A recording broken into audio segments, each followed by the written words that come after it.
เฮียนเฮือนสารบ้านซองน้องนี่ยังยากจนเลยในสามหมู่บ้านและของพันน้องตอนนี้อยากได้หยังน้องอยากได้สังกะสีอยากได้สังกะสีบ่อยากได้สังกะสีให้เฮือนใหม่บ่อ๋อตอนนี้ก็คือบ่มีเงินอยากซื้อสังกะสีถ้าได้สังกะสีก็คือน้องก็สิแปลงเฮือนเก่านี่บ่น้อง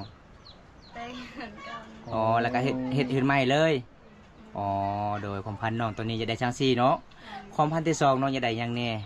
อยากได้แฟนคือหมูอยากได้แฟนคู่หมู่แบบใดก็เอาได้บ่ถ้าถึกใจเอาได้เนาะถึกใจก็พอโอ้ขดองแพงบ่ประมาณเจ้าบ่บ่แพงก็คือเอื้อยของน้องนี่เอาพัวไปแล้วขดองเท่าใดน้อง2 ล้านกีบโอ้แม่นแท้บ่เนาะแม่นเด้อโอ้แล้วบัดนี้เขาดองเจ้าจักล้านจังสิ5 ล้าน5 ล้านแล้วคำพันที่3น้องอยากได้หยังแน่อยากได้เงินซื้อแป้งนัวอยากได้เงินซื้อเป็งนัวกับเกลือบ่มักพริกตอนนี้ขาดเกลือเป็งนัวแล้วโอ้เห็นแล้วก็สงสารน้องลายเลยพี่น้องเบิ่งเรื่องราวน้องแล้วก็สงสารเด้มื้อนี้อ้ายก็บ่มีหยังของฝากของตอนน้องก็ขอให้น้องซื้อเกลือซื้อเป็งนัวน้องเด้อ50,000กีบพี่น้องเด้อเล็กๆน้อยโดยเล็กๆน้อยๆล่ะเพราะว่าบ้อมต้ากับทีมงานเฮากับบ่มีเงินมีค้ำคือกันแต่น้ำจิตน้ำใจบ้านเฮาขอให้น้องได้เกลือทงนึงเป็งนัวทงนึงแล้วก็อย่าไปซื้อบัตรเต็มเงินเสร็จหาผู้บ่าวเด้อ ดีใจวะน้องดีใจเนาะกะสิได้ซื้อกับเป็งนัวเลยเนาะเดือนน้องกะเป็งนัวเบิดแล้วทุกคนเลยถ้าบ่ได้รับชมคลิปนี้แล้วก็อย่าลืมฝากกดไลค์กดแชร์กดติดตามนี่เด้อพี่น้องฝากเป็นกำลังใจ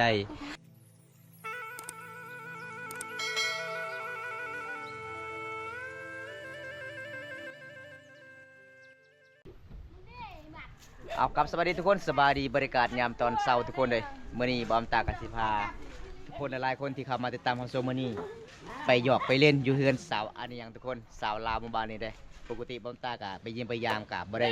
ทักทายน้องมื้อนี้บอมตากะได้เห็นน้องมื้อนั้นทุกคนเลยได้เห็นน้องไปเล่นโทรศัพท์บนจุดที่มีสัญญาณเด้มื้อนี้กะไปเยี่ยมไปยามอยู่เฮือนอยู่ศาลน้องกะสิพาเฮาไปเล่นมื้อนี้กะสิได้พอหรือบ่น้องทุกคนมื้อนั้นบอมตากะขอไปเล่นน้ำน้องว่ามาเล่นได้ทุกคนมื้อนี้เฮาไป3 คนคือเก่ากับทีมงานเฮาพี่น้องอันนี้ก็คือสาวสุขสิพาเฮาไปเล่นอยู่เฮือนหมู่เพิ่นเด้สบายดีสบายดีอ๋อ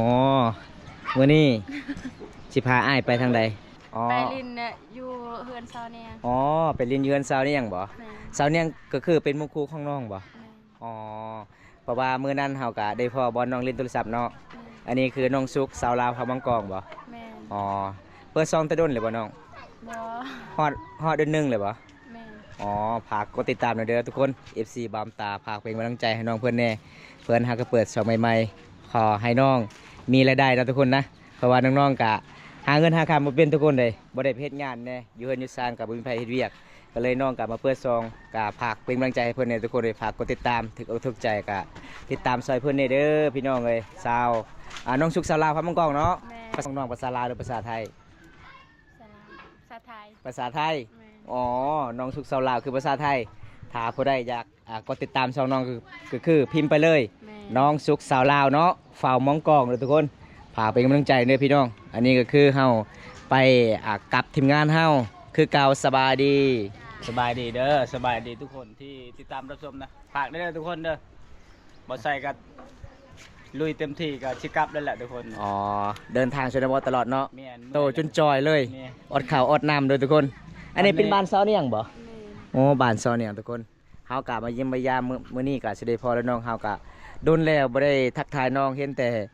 อยู่กลางทางก็เลยอยากมายิ้มมายามอันนี้คือพ่อเพิ่นบ่อ๋อสบายดีเป็นยังไงคอน้องมื้อนี้คือเสียงมันเป็นเสียงทุ้มๆนิดนึงเป็นยังไงน้องเจ็บคอบ่มวยครบน้องบ่สบายบ่ว่าจังได๋บ่เป็นไอบ่มื้อนี้อ้ายขอไปลิ้นน้ำได้บ่เฮือนเจ้าได้เนาะอีพ่อแม่เจ้าอยู่เฮือนบ่อยู่เฮือนไปย่างน้องคือนุ่งชุดสีดำมื้อนี้แสดงว่าพ่นก็สิตกเลยเนาะ อ้าวน้องว่าขึ้นเฮือนขึ้นศาลเด้ออ้ายเด้ออันนี้จะเป็นบ้านน้องเด้อทุกคนเห็นบ่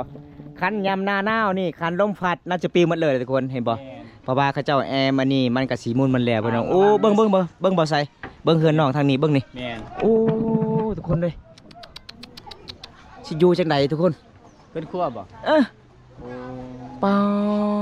ไปเบิดแหละเนาะ ย่างอยู่บ่ได้เลยเนาะอย่างอีก2-3 เดือนก็อยู่บ่ได้เลยทุกคน ถ้าหน้าพ้นนี่ไปได้เลย ไปเลยพี่น้อง ไอ้ตา โอ้ยพี่น้องเอ้ยเอาทุกคนตรงนี้ก็อันเนี้ยขึ้นศาลน้องก่อนทุกคน บอลอันน่ะวางอันน่ะทุกน้ อันนี้คือศาล ำแม่ ศาลเอาไว้คุน้ำโอ้ยอันเนี้ยขึ้นศาลกันเด้อ วางเด้อไปทุกคนยังไงก็ไป โอ้ประมาณสำนี้เด้อทุกคนเฮือนน้องเลยพี่น้องเลย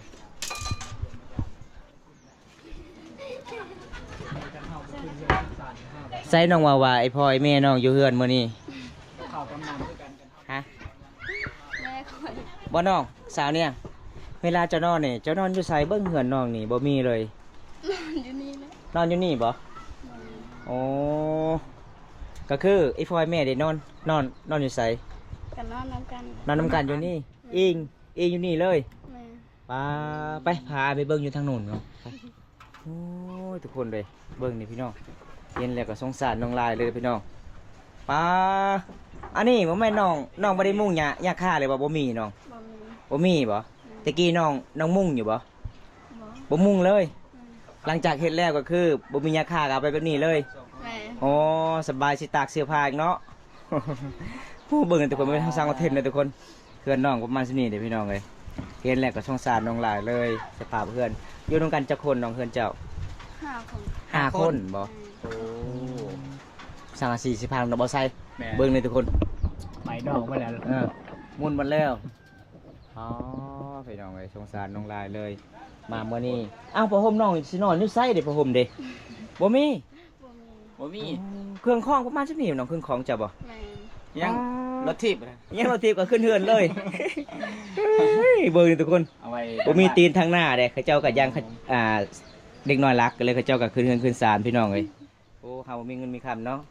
ได้เงินมาแต่ไสซื้อรถถีบนี่เนาะ ขายมันต้น Dạ. แล้วเขาให้บ่ แม่ โอ้เอาพี่น้องเอ้ยวันนี้ก็นั่งเล่นในแอ่งกับน้องก่อนนี่สภาพเพื่อนน้องอันนี้คือเสื้อผ้าเนาะนี่เนาะ แม่ เสื้อผ้าประมาณซำนี้แล้วก็มีดอกไผ่ไผ่ชากับบ่มีเด้อทุกคนบ่มีเลย วิชา บ่มีเลย เนาะ อ๋อแสดงว่าไอมาเมื่อนี้จะว่าบ่มีอาหารบ่ มีแต่ต้นสวย ตอนช่วยอาหารหยัง ปลา ได้ปลาแล้วก็หยังแน่ ย่าง มีอาหารหยังแน่ไอทางฮะ มีย่างปลา ปลามีแต่ปลาบ่ ละหอยอยู่ คั นะ นทาไอมีคันทาไอเห็นมีสองประเภทน้องสิว่าจังได ไอ้ายกับมี่คือกัน นี่เบิ่งทุกคน อาหารนี่น้องเว้าได้แต่ปลา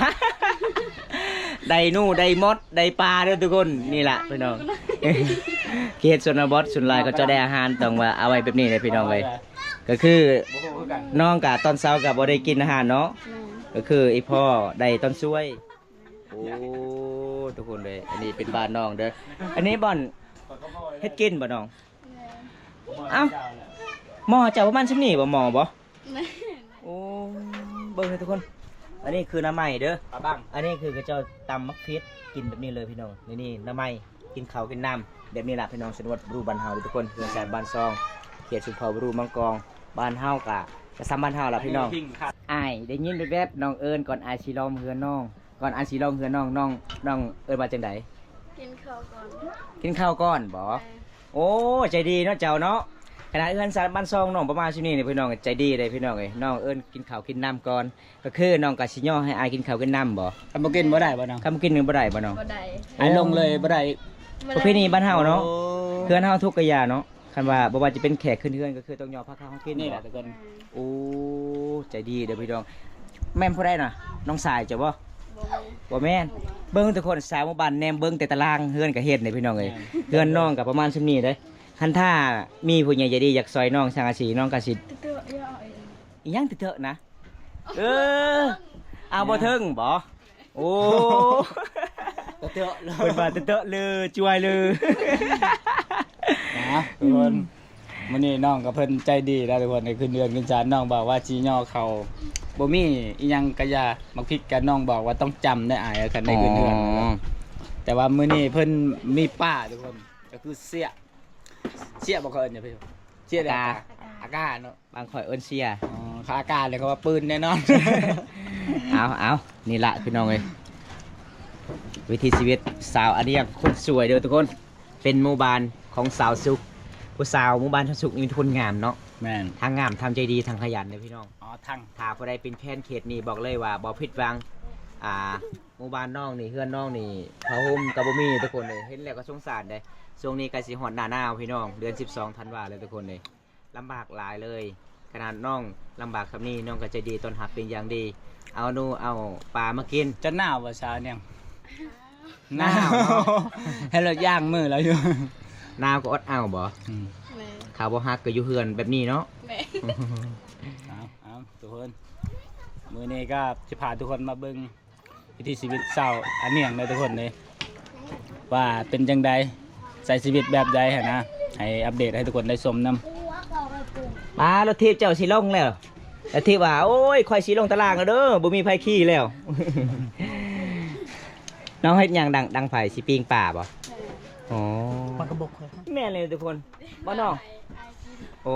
โดยเป็นหยังน้องอยู่เฮือนน้องคือมีใส่บายน้องจะเฮ็ดหยังใส่บายนะจะเฮ็ดกระยังบ่ เฮ็ดตะวี เฮ็ดตาวิ่งไปบ่ายหยังเนาะตาวิ่งสิเฮ็ดผัดบ่ แม่ เฮ็ดวีแม่นบ่เบาไซ เฮ็ดกระด้งบ่ กระดองผัดข้าวเนาะ หรือว่าสวิงพัด สวิงผัดข้าวโอ้อันนี้มันพังเลยบ่น้องอันนี้บ่อันนี้เราแต่คนเลยน้องว่าสิเฮ็ดตาวิ่งเห็นบ่น้องก็สิเฮ็ดไม้เด้อทุกคน อันนี้ก็คือกระยังเด้อบางคนเอิ้นกระตาก็ได้คือเขาเจ้าตัดไว้มาติภูติพาปลาดองส่วนหลายเขาเจ้าก็เฮ็ดเองบ่ได้ซื้อบ่มีเงินบ่มีคำอยากซื้อเอาทุกคนตอนนี้น้องว่าจะพาล่องก่อนเด้ออ้ายน้องก็สิยอพาข้าวให้กินน้องสิลังกระตุกบ่น้อง แม่ บ่มีสไลด์บ่มีอยู่สไลด์แต่ก็คือใจยังว่างเนาะ มีแต่สไลด์ใจยังว่างเด้ออ้ายเพิ่นว่าระวังได้เช้าสุกเจะตกเฮือนได้ ก็นึกว่าเจ้าที่บ่ใช่ฉลายใช้ใจเอา นี่ เจ้าบ่มีเนี่ยขัดเลย สาวเนียงเวลาเจ้าอาบน้ำนี่เจ้าเคยใส่สไลด์บ่สาวสุกนี่เพิ่นใช้สไลด์เด้ล้างล้างมือล้างตีนก็ใส่สไลด์สระผมก็คือใส่สไลด์โอ้สุดยอดเลย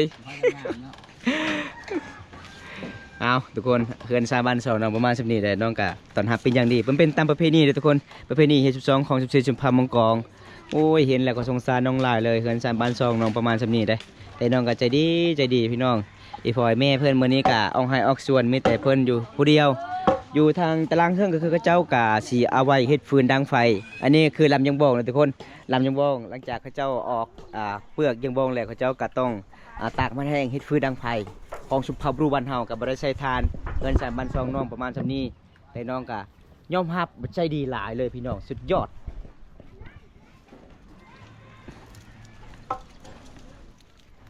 ป้าสาวเนียงนะสิเมื่อกับเฮาน่ะบ่ใส่เนาะเป็นจังไดบ่าวใส่สาวกรุงเทพกับสาวชนบทตัวใดดีกว่า สาวเนี่ยงาม อ๋อใจดีเนาะใจดีขนาดน้องมีหนู1โตปลา2โตน้องก็สิย่อยให้เฮากินได้ น้ำใจ มดคำสิเบาเลยให้มัก10เลยไป น้ำใจงามคนก็งามอันนี้จังไม่ใช่เปล่าอารมณ์ดีกันนะ เอาลิกทางน้องก่อนเดี๋ยวน้องก็สิตกสารเลย เลีกทางให้เธอ ใช้อย่างเช้าเนี่ย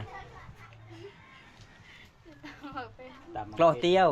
เออ ตำมักเฟสบ่ อ๋อ เดียวคือตามหมึกเผ็ด ตำมักเฟสก็คือน้องใส่หยังแน่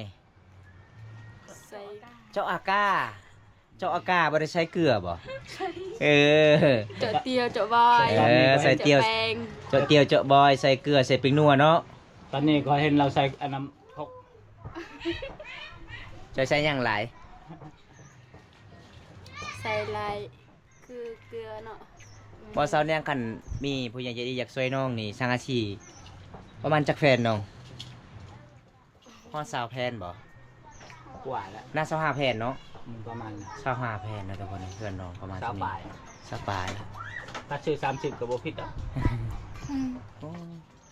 ตามนิดเดียวก็พอเนาะมันจะตามหลาย ตำลายอ่ะ เพราะว่าเฮากะกินข้าวกินน้ำอิ่มแล้วแต่เฮากะมาจำตามประเพณีบ้านน้อง อ๋อเกลือเจ้ากับมัดซำนี่บ่อ๋อเกลือภาษาบ้านเจ้าเอิ้นว่าจังได๋ บอบ อยเป็งนัวเด้ แป้ง แปลงคือกันอ๋อ บ้านเพิ่นพงสุรส เป็งนัวกับมันซำนี่บ่น้องมันยังอยู่ในกระติกน่ะปลาแดกบ่ ปังเนาะ ไอ้มันยังบังเหาะบังเหาะไปบายหยังน้ำไม้ส้มโอ้บังเหาะ ถึงนัวน้องก็จะเบิดเลยตัวเลย สิเบิดแล้วเด้ประมาณซำนี้ คันใช้มื้อแรกนี่เบิดเลย เบิดเลย นี่ทุกคนเบิดอีดีนะไว้ว่าตัว ส่วนลายเขตชนบทนี่ก็เจ้าเฮ็ดสากต ตัวเดยังเลย ำมักเฟสนี่มีแต่ยาวๆเลยทุกคน จะบ่ใส่บ่ใส่บ่ใส่ครับ โอ้ใจดีพี่น้องเอ้ยยอมรับว่าน้องใจดีเห็นแล้วก็สงสารน้องหลายเลย สาวนั่งตามมาเก็บกรุบกรุบ ถนัดเลยเนาะ ลุกเลย ว่าน้องเขาได้ยินข่าวๆเขาว่าเจ้าตะกี้ก็คืออยู่ป่าบ่เฮ็ดไห่บ่อยู่ภูบ่ แม่ โอ้อยู่มาจักปีน้องอยู่ภูเฮ็ดไห่ โดนเลย เฮ็ดเดือนเลยบ่ไปนอนภูเลย โอ้เป็นจังไดมันเมื่อยยากหรือว่าบ่อยากเมื่อย มือยาก เมื่อยยากก็เลยอยู่พุ่นสบาย เมื่อ เลย ย เฮ็ดเดือนเลยได้ โอ้ สาวเนี่ยอยู่ใกล้ๆนี่คือคอยนี่อยู่ อยู่ภูอีก แม่น ปา โอ้ ตอนนี้เขาไม่ให้อยู่หรือว่าบ่อยากอยู่ ตอนนี้บ่ได้อยู่แล้วเมื่อยแล้ว เมื่อยแล้ว ที่พอมีเท่าก็เลยบ่บ่ได้ แสดงว่าน้องสองคนนี่ใหญ่อยู่ภูบ่ แม่ พอดีมากลับมาบ้านกับติดผู้บ่าวเลย บ้าน หยอกเลยทุกคน บ้านอยู่ภูอยู่ถ้ เออ ำเป็นก้องก้อย เป็นคนป่า เป็นคนป่าคนดง ไปอยู่ใส่ก็ได้ยินเสียง เจ๊ชี้ก้องก้อยวะ เออ ทุกคนหยอกน้องๆเขาเลยประเดี๋ยวนะมวนประเดี๋ยวนำ อยู่ใต้เตียงนะ เจ้าบ่ตากแดด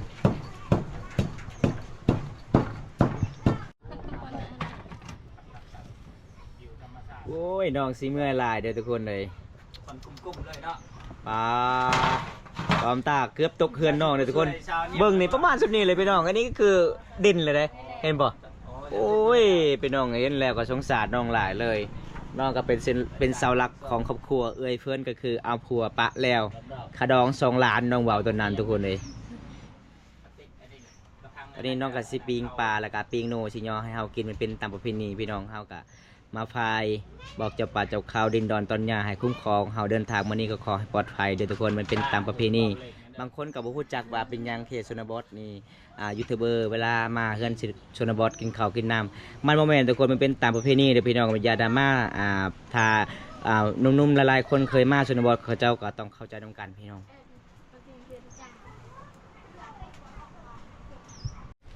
โอ้ได้ใช้มาแต่ใส่เนาะสาวเนี่ย ไปยืมเอา ยืมเอ้า แม่ ยืมน้ำชาวบ้านบ่โอ้ทุกคนเลยบอมตาอยู่เกือบเป็น10 โมงน้องก็หักกับไปยืมสากบ่แม่นสากสาดพี่น้อง เอาสุดยอดเบิดคำสิเว้าสาวอันนี้ยังเด้อพี่น้องเอ้ย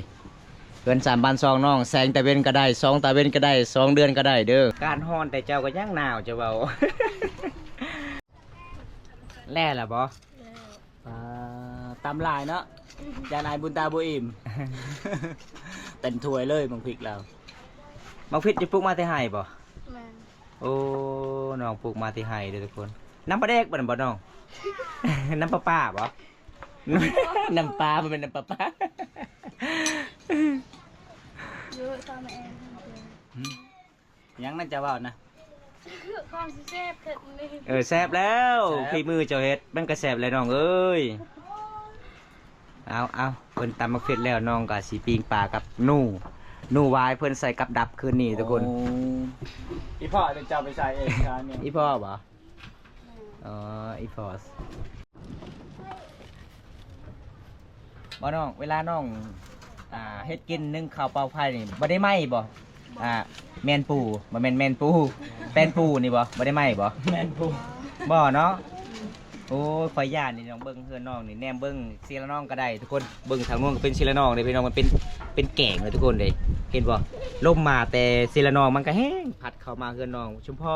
เฮือนของน้องนี่หญ้าขาปิวมันเลยเด้อทุกคนเลย ถามฝนตกในเปียกเนาะนอนบ่ได้บ่ โอ้ฝนตกดิเปียกนอนบ่ได้น้องว่าทุกคน น้องก็จะได้ย่างหนูแหละเพิ่น ใจดีเนาะ แม่น สุดยอดหลาย เขาเอิ้นอากาศยัง อากาโบย อากาศโบย บ่แม่นอากาโบยแน่อากาตุอากาตุกำเอ้าน้องกำตุ กลับรถเอิง สุกเลยบ่น้องล่า สุกแล้ว สุกแล้ว ก็คือขันอยากได้ชาวสุกก็คือทางนี้เลยนี่ชาวสุก สุกไปบ้านจังใดภาษาบ้านน้อง เจน เจนจื้อโอ้เบิ่งทุกคนใจดีพี่น้องเลยโอ้ยอันนี้คือปลาขาวเนาะปลาขาวน้อยบ่ปลาจาด ปลาเซแล้วน้อง ปลาเซนละน้อง อันนี้ปลาย่างนี่น้อง ฝากบ่ได้ โอ้อันนี้ก็คือปลาสลามบ่ ปลาเสือ ปลาเสือน้องว่ามีปลาเสือ ปลาหมู ปลาหมูบ่ แม่นมันอ้วน เอา มันคือหมู อันนี้คือมันย่างนี่น้องนูบ่นูวายเนาะโอ้ยเบิดคำสิเบาพี่น้องเอ้ยสาวลาวเขตนี่แซ่บหลายได้อาหารธรรมศาสตร์เด้ อ้าวทุกคนยังจะให้อายเบิดเลยเนี่ยอายกินเบิดเลย อายเอามือเลย เบิ้งเหือแต่น้องทุกคนในสงสารหลาย เบิ่งไอ้ใส่กินกะหมดได้ โอ้หวา อ่าทุก โอ้ คน ย ตอนนี้สาวเรียนกะมายอให้ เอายังอีกน้อง จะเอายังอีกนี่นะ น้ น้ำล้างมือบ่ ำแม่ อู้พี่น้องเอ้ยน้องเอาน้ำล้างมือได้กินข้าวกินน้ำไปข้าวทางนั้นน้องโอ้ยพี่น้องเอ้ยเป็นตามประเพณีเด้อพี่น้องเอ้ยน้องก็เอาน้ำล้างมืออีกเห็นบ่แขกขึ้นเฮือนขึ้นศาลอันนี้ก็คือปลามีนูแล้วก็เอิ้น FC กินข้าวกินน้ำนี่เด้อ กินข้าวเด้อ FC ภาษาบ้านนอกเด้ว่าจังใด จะโดยเด้อ จ้าโดยเด้อมีอาหารหยังน้อ มี ป้าบ่ ป้ามีนุ่ม มีนูคือไปว่าจังใดภาษามังกร กะไน กัดใน แม่ คำภาษาบอมตาเอินอาโบได้ ป้าเด้ อากา อากาบ่ไม่แม่นปืนอากาบ่ บ่เป็นเสียเนาะ เอาทุกคนเอามากินข้าวร่วมเยือนน้องเด้อพี่น้องไอ้กินข้าวความสามัคคีเบิ่งพี่น้องอาหารมีแซ่บๆเลยอาหารธรรมศาสตร์เนาะน้องเนาะเอาน้องกินก่อนน้องเอาเป็นตามประเพณีพี่น้องเว้ยแบบนี้เลยพี่น้องป้า หลาย เจ้ายังมาท่านกินข้าวเช้าเลยบ่ แม่ โอ้ข้าวให้บ่ข้าวหน้านี่น้อง ข้าวให้ ข้าวให้บ่ แต่ข่าวเนาะ เบิ้งเรือเต็มหน้าเลยอ้าวทุกคนกันได้กะมาจำตามประเพณีเด้อพี่น้องแล้วก็แบบนี้เด้อทุกคนบ่ว่าจะเป็นหนุ่มลาวหนุ่มไทยต่างประเทศเวลามาเยี่ยมมายามเคสะดวกเฮากินอิ่มกะยาเฮาต้องพายแบบนี้พี่น้องเฮาแล้วก็เอาซีนประมาณนี้เด้อพี่น้องมาจำเห็นบ่นี่ประเพณีบ้านเฮานี่จำให้เจ้าป่าเจ้าเขากินก่อนมันเป็นตามประเพณีเวลาเฮาเดินทางหมู่บ้านได้ก็ขอให้ปลอดภัย คุ้มครองลูกหลาน แม่บ่ว่าจะเป็นเจะพาพเพื่อนก็ขอให้อยู่ดีมีแห้งขอให้ร่ำให้รวยขอให้หั่งให้มีต่อไป อ้าวลูกมาจ้า แซ่บเนาะเอากินเลยน้องเลย กินแล้ว อายกินแล้วอิ่มแล้วขอบใจละลายที่ตอนรับอายเป็นอย่างดี กินเลยสาวเนี่ย ไปเลยน้องอายกินอิ่มแล้วเบิ่งทุกคนยอมรับว่าจะดีเด้มันเป็นตามประเพณีดีเด้อพี่น้องเลย เอาไป เอาไว้เลยน้อง หาระเลยบ่น้องจะได้เก็บไว้ พี่น้องเลยใจดีหลายเลยสาวอันนี้ยัง